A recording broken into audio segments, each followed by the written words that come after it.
बिहार विधानसभा चुनाव के ऐलान में ज्यादा वक्त नहीं है, लेकिन चुनावी मैदान में उतरने के लिए कमर कस चुके दोनों प्रमुख गठबंधनों में सीट शेयरिंग को लेकर अब तक तस्वीर साफ नहीं हो पाई है। तो वहीं दूसरी तरफ AIMIM के प्रदेश अध्यक्ष अख्तरुल इमान ने महागठबंधन में शामिल होने के लिए कई बार गुहार लगा चुके हैं। बिहार की सियासत में 5 साल पहले असदुद्दीन ओवैसी की AIMIM ने 5 सीटें जीतकर सभी को चौंका दिया था। अब एक बार फिर से ओवैसी की पार्टी ने बिहार के चुनावी मैदान में उतरने का ऐलान कर दिया है। बिहार चुनाव में ओवैसी की पार्टी के साथ गठबंधन को लेकर भले ही कांग्रेस की ना हो, लेकिन उसकी वजह देशव्यापी है। सिर्फ बिहार ही नहीं, देश भर में ऐसे कई दल हैं जिनसे इतिहास में कांग्रेस ने गठजोड़ किया है, लेकिन अब उनकी अर्जी पर विचार करने को भी तैयार नहीं है। दरअसल महागठबंधन में शामिल होने के लिए ओवैसी राजद कांग्रेस से अर्जी लगा चुके हैं, लेकिन कांग्रेस सिर्फ बिहार के नजरिए से ओवैसी को नहीं देख रही, बल्कि देश भर के समीकरण के हिसाब से भी कांग्रेस ओवैसी से फिलहाल दूरी बनाकर चल रही है। ओवैसी की पार्टी AIMIM हो या केरल की इंडियन यूनियन मुस्लिम लीग या फिर असम का all India United democratic front, देश भर में मौजूद मुस्लिम नेतृत्व वाली पार्टियों से अब कांग्रेस धीरे धीरे दूरी बनाती जा रही है। दरअसल असदुद्दीन ओवैसी की पार्टी AIMIM लंबे समय से कांग्रेस पर आरोप लगाती रही है कि उसने मुसलमानों को सिर्फ वोट बैंक की तरह इस्तेमाल किया, लेकिन अब कांग्रेस खुद AIMIM से दूरी बनाए हुए है। बिहार, बंगाल, यूपी, तेलंगाना हर चुनाव में कांग्रेस ने ओवैसी की पार्टी से खुली दूरी बनाई। बिहार में ओवैसी के नेता अख्तरुल इमान महागठबंधन में शामिल होने के लिए कई बार लालू और तेजस्वी के सामने गुहार लगा चुके हैं।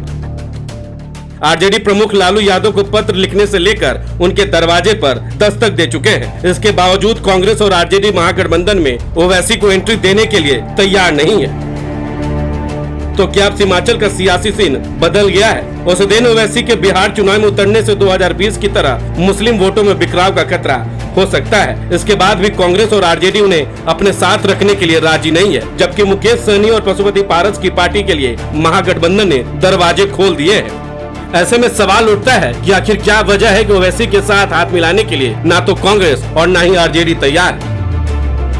बिहार विधानसभा चुनाव में मुस्लिम समाज के वोटों को बंटने से रोकने की दुहाई देकर ओवैसी की पार्टी महागठबंधन का हिस्सा बनना चाहती है। AIMIM 243 सीटों में सिर्फ 6 सीटों की मांग कर रही है, जबकि 2020 में उसने 5 विधायक जीते थे। बता दें कि AIMIM ने सभी सीटें बिहार के सीमांचल के इलाके में जीती थी, जहां मुस्लिम आबादी बहुत अधिक है।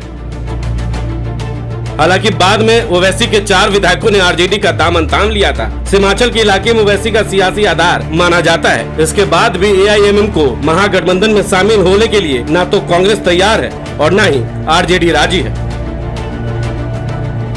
अख्तरुल इमान की तमाम कोशिशों के बाद भी AIMIM के लिए RJD और कांग्रेस दरवाजा नहीं खोल रहे।